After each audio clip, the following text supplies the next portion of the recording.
절약은 가난한 인생을 준비하는 과정이다. 절약이 인생의 목적이 되어선 안 된다. 당신은 안 먹고 안 입고 열심히 절약하고 있지 않은가? 많은 사람들이 젊어서부터 열심히 아끼면 잘 산다고 믿고 있다. 쥐꼬리만한 월급을 받아 처절할 정도로 아껴서 저축한다. 지인들에게 바늘로 찔러도 피 한 방울 안 나올 사람이라는 말까지 듣는다. 그러나 그런 소리에도 아랑곳하지 않는다. 오로지 아끼고 또 아껴야 부자가 될 수 있다고 생각하기 때문이다. 수십 년을 키워주는 연로하신 부모님에게 조금만 더 기다려달라고 하면서 제대로 용돈 한번 드리지 않는다. 과연 그렇게 절약만 해서 부자가 될 수 있을까? 물론 전략은 좋은 것이다. 아끼는 것에 대해 뭐라고 나무랄 생각은 없다. 지나치게 사치하는 것보다는 훨씬 칭찬받아 마땅하다. 그러나 전략을 하는 목적을 생각해보자. 그 목적이 잘 살고 부자가 되는 것이라면 분명 잘못된 길로 가고 있다. 절약을 하는 대부분의 사람은 수입은 한정되어 있다는 생각, 앞으로는 수입은 더 늘어나지 않을 거라는 생각을 가지고 있다. 그래서 방어적인 태도로 삶을 사는 것이다. 더 버는 것은 불가능하지만 절약하는 것은 가능하다고 믿기 때문이다. 절약만 하는 인생은 절대 부자가 되지 못한다. 부자는커녕 평생을 노예로 일만 하면서 인간다운 문화생활도 누리지 못한 채 생을 마감한다. 절약은 가난한 인생을 준비하는 과정이다. 부유한 인생을 원한다면 절약하는 습관을 가지기보다 더 버는 습관을 가져야 한다. 300만 원의 월급을 받는 직장인이 절약해봤자 얼마나 절약할 수 있을까? 짠순이 짠돌이처럼 아껴서 한 달에 50만 원을 저축한다고 가정해보자. 1년 동안 600만 원을 모을 수 있고 10년을 모아봤자 6천만 원이다. 이 금액으로 무얼 할 수 있겠는가? 보통 아파트 한 채도 사지 못한다. 무엇보다 중요한 것은 절약하는 과정에서 자기 자신을 개발할 수 있는 기회와 다양한 경험을 하고 많은 사람들을 만날 수 있는 기회 등을 날려버렸다는 것이다. 6천만 원을 아끼느라 많은 기회비용을 잃어버린 것이다.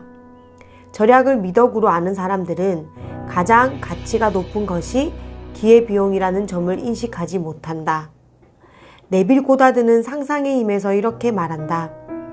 인생의 목적을 가지는 것이 중요합니다. 목적이 없는 삶은 우리를 방황하게 만듭니다. 내게 원하는 바가 무엇이냐는 질문은 복음서의 주인공인 예수 그리스도가 가장 많이 던진 질문입니다. 여러분의 목적을 뚜렷하게 만들 때 여러분은 그것을 원해야만 합니다. 절약이 인생의 목적이 되어선 안 된다. 인생의 목적은 충만한 느낌과 감정이 들게 하는 것이어야 한다. 더 이상 돈 때문에 고통받지 않는 경제적 자유인 되기, 이런 목적은 행복감이 들게 한다. 나 자신이 진정으로 원하는 것을 목적으로 삼아야 한다. 경제적 자유인이 되면 자유로운 삶을 살 수 있다. 경제적 상황에 구애받지 않고 원하는 것을 살 수 있고 하고 싶은 일을 마음대로 할 수 있다. 어려움을 겪고 있는 사람들을 아무런 보상 없이 도와줄 수 있고 내가 좋아하는 사람들과 좋아하는 장소에서 좋아하는 일을 할 수 있다. 이 과정에서 기쁨과 행복을 느낄 수 있다. 가난한 사람은 가난해질 수밖에 없는 의식을 가지고 있다. 부끄러운 고백이지만 나 역시 과거에 절약에 목숨을 걸다시피 한 적이 있다. 내 인생에서 가장 힘들었던 시절이었다. 나는 앞으로도 현재처럼 힘들게 살 거라고 예단했다. 무스펙에 흙수저인 나는 월 수입 200만 원도 못 벌 것이라고 생각했다. 이런 내가 할 수 있는 방법은 단 하나, 아끼고 아끼는 것이었다. 옷은 1, 2만 원대의 최저가 옷을 사 입었고 책도 중고책 위주로 구입했다. 친구들을 만나면 얻어먹기를 좋아했고 월급을 많이 받는 친구가 밥 사고 술을 사는 것을 당연시했다. 그런데 그렇게 찌질한 행동을 할수록 내 인생은 더욱 꼬이기만 했다. 줄곧 얻어먹는 입장이다 보니 친구들에게 당당해질 수도 없었다. 내 마음은 온통 부정적 생각과 패배의식으로 가득했다. 지금 생각해보면 당시의 나는 가난으로 가는 과정에 있었다는 것을 알 수 있다. 다행히도 나는 의식을 바꾸면 삶이 달라진다는 것을 알게 되었다. 가난한 의식을 부자의 의식으로 변화시키면 외부 현실은 자연스레 그것에 맞게 변화하기 때문이다. 가난한 사람은 가난해질 수밖에 없는 의식을 가지고 있다. 물건을 사거나 교육을 들을 때 가치를 따지기보다는 금액을 따진다. 명품은 장인 정신으로 제작되고 가치가 높기 때문에 보통 직장인들의 연봉보다 높다. 수십 년의 경험으로 다져진 내공을 가진 고수에게 받는 코칭료 역시 보통 사람의 연봉보다 높다. 그럼에도 그들은 끊임없이 더 싸고 좋은 것을 찾는다. 그러면서 계속 여기저기 돌아다닌다. 경쟁력이 없고 가치가 낮기 때문에 싸다는 것을 모른다. 금액이 싸다는 생각에 물건을 사고 교육을 받는다. 그러나 싼 것은 비지떡이다. 그 과정에서 사기도 당하는 일도 일어난다. 싸게 산 물건은 얼마 못 가 망가져 못 쓰게 된다. 실력이 없는 코치에게 교육 과정을 들어서 비용은 많이 아꼈을지 모르지만 결과는 나오지 않는다. 처음에는 자신의 능력이 부족해서 결과가 나오지 않았다는 생각에 다른 코치들에게 비용을 주고 수강하지만 이내 하수 코치들에게 돈만 잃고 사기당했다는 것을 알게 된다. 결과적으로 돈과 시간, 에너지 모두 잃게 된다. 가장 중요한 기회비용마저 날려버렸다. 얼마 후 진짜 실력을 가진 독보적인 고수 코치를 알게 되지만 엉뚱한 곳에 돈을 허비하는 바람에 도움을 받지 못하게 된다. 가치보다 금액을 따지는 사람들은 거의 다 이런 과정을 겪으며 소중한 자신의 인생을 망치고 있다. 당신은 유일신 하나님의 자녀로서 부유하게 살아야 한다. 나는 24년 동안 250권의 책을 쓰고 1인 창업을 통해 150억 원의 자산을 이루면서 누구든 빠르게 부자가 되는 방법을 터득하게 되었다. 나에게 있어 작가가 되는 방법은 너무나 쉬운 일이다. 부자가 되기 위해 평범한 나를 퍼스널 브랜딩하는 것은 기본이기 때문이다.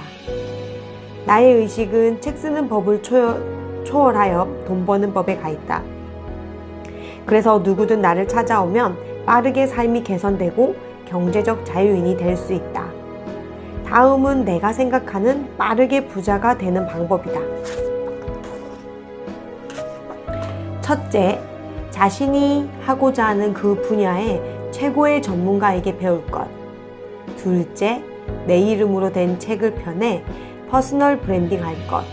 셋째, 책에 담긴 지식과 경험, 원리와 기술, 해결책으로 1인 창업 시스템을 구축할 것.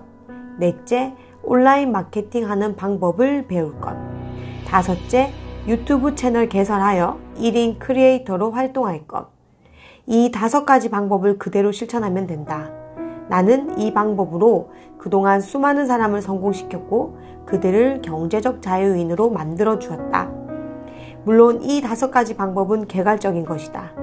알아야 할 것들이 더 많지만 그 부분은 내가 운영하는 김도사 공식 홈페이지 한책협에 가입하면 도움을 받을 수 있다.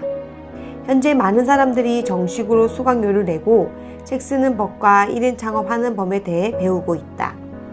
성경에 보면 너희는 값으로 사신 것이니 사람들의 종이 되지 말라 라는 말이 있다. 예수께서는 신성 모독죄로 십자가형에 처해졌지만 원하지 않을 경우 피할 수도 있었다. 그에게는 그런 권능이 있었기 때문이다. 그러나 그는 온 인류에게 고차원적인 의식을 가지면 육신은 절대 썩지 않는다는 것을 보여주기 위해 자처해서 십자가형을 받았다. 예수께서 자신의 목숨을 버리고 우리에게 보여주신 그리스도 의식은 너무나 값진 것이다. 세상 그 무엇으로도 가치를 따질 수 없다. 그런데 당신이 사람들의 종이 되어 하기 싫은 일을 억지로 하며 비난을 받고 고통 속에 산다면 예수께서 목숨 바쳐 증거하신 그 모든 일이 가치 없는 것이 되고 만다. 당신은 유일신 하나님의 자녀로서 부유하게 살아야 한다. 그물에 걸리지 않는 바람처럼 자유로운 존재로 행복 그 자체가 되어야 한다. 그렇게 사는 것이 신의 자녀인 당신의 의무이다. 사람들 가운데 대다수가 살아있으면서 죽어있다. 자신에게 무한한 자원이 있음에도 그것을 알지 못한다. 그래서 누군가 만들어 놓은 조직이라는 시스템 안에서 현대판 노예로 살고 있다. 그런 사람들은 살아있지만 죽은 사람과 다르지 않다. 자기 스스로를 구할 생각을 하지 않는 사람은 남을 이롭게 하는 사람이다. 남을 이롭게 하는 사람은 자기 자신을 작게 만드는 사람이다. 작은 사람은 작은 생각만 하게 된다. 성경에 이런 문구가 있다. 어떤 사람은 모든 것을 먹을 만큼 믿음이 있고 믿음이 연약한 자는 채소만 먹느니라. 어리석게 전략만 해선 안 된다. 전략을 미덕으로 여기는 사람은 성경에 나오는 연약한 자에 해당한다. 평생을 채소만 먹으며 가난하게 살게 된다. 넓은 마당을 두고 좁은 꽃밭을 가꾸는 사람이 되어선 안 된다. 자신의 능력을 최대치로 높여 더 벌 수 있는 생각을 해야 한다. 세상에 차고 넘치는 것이 돈이다. 돈이 당신에게로 거쳐가게 하라. 당신은 스스로 나의 하나님의 자녀로서 경제적 자유인으로 살아갈 의무와 권리가 있다는 것을 깨달아야 한다. 깨닫는 순간 온 우주가 당신을 돕기 위해 분주히 움직이기 시작한다. 깨닫는 순간 온 우주는 당신을 돕기 위해 분주히 움직이기 시작한다. 깨닫는 순간 온 우주는 당신을 돕기 위해 분주히 움직이기 시작한다.